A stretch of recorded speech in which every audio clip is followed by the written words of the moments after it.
घर का चूल्हा चौका छोड़कर सड़क पर चूल्हा जला रही ये महिलाएं रसोई गैस की आए दिन हो रही मूल्य वृद्धि से जहां हैरान हैं, वहीं परिवार का पालन पोषण करने वाले पुरुष परेशान।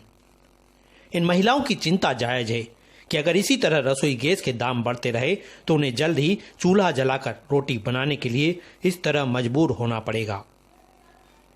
हालांकि यह एक राजनीतिक विरोध प्रदर्शन था जो इंदौर की 2 नंबर विधानसभा के वार्ड 23 की विनीता धर्मेंद्र मौर्य की अगुवाई में वार्ड की ही महिलाओं के साथ किया गया। यकीनन महिलाओं के साथ वार्ड के अन्य लोगों की परेशानियों के मद्देनजर विनीता ने मन बनाया है कि चूल्हा चौका छोड़कर वो राजनीति के माध्यम से इन महिलाओं के साथ वार्ड के रहवासियों की आवाज बने और उनका प्रतिनिधित्व कर अपनी जिम्मेदारी भी निभाए। विनीता को पति धर्मेंद्र मौर्य का पूरा सपोर्ट है, यानी राजनीतिक पकड़ के साथ जनता से सीधा संपर्क धर्मेंद्र मौर्य की खासियत है। बहरहाल परदेशीपुरा की सड़क पर रोटी बनाते वक्त विनीता की आंखों में आंसू भी थे।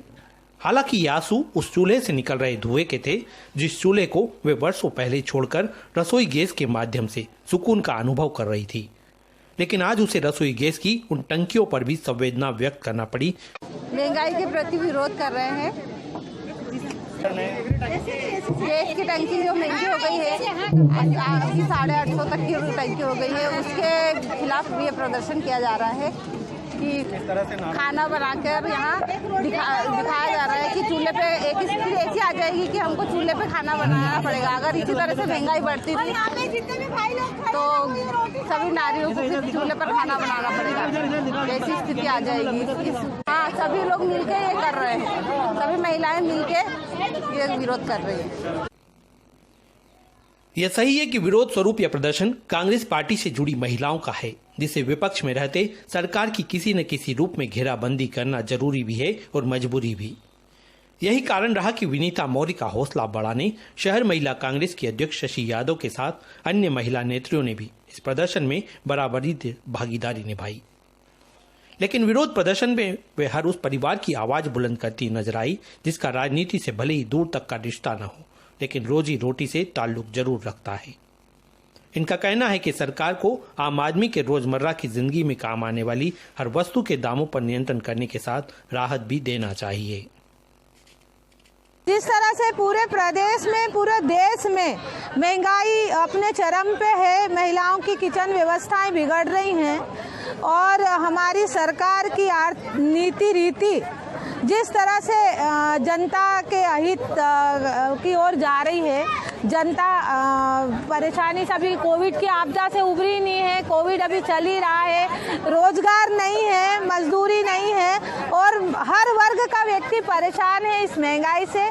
गैस की टंकी जो 653 रुपये में मिल रही थी 6 महीना पहले, वो अब 853 रुपया में मिल रही है। सरकार को हम जगाना चाह रहे हैं कि अगर ये महिलाएं जो देश 50% आबादी अगर सड़कों पे आ गई तो फिर क्या होगा। तो हम हमारी सरकार को बताना चाहते हैं कि इस तरह से अगर महंगाई बढ़ी तो देश की जनता क्या करेगी। इधर महिलाओं के इस प्रदर्शन में आकर शहर कांग्रेस अध्यक्ष विनय बाकलीवाल ने भी विनीता मौर्य द्वारा अपने तरीके से किए गए विरोध प्रदर्शन पर खुशी जताई।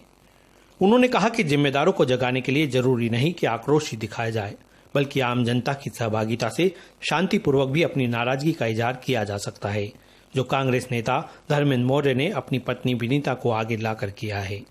आज महंगाई चरम सीमा पर पहुंच चुकी है, आम जनता परेशान है, महिला परेशान है।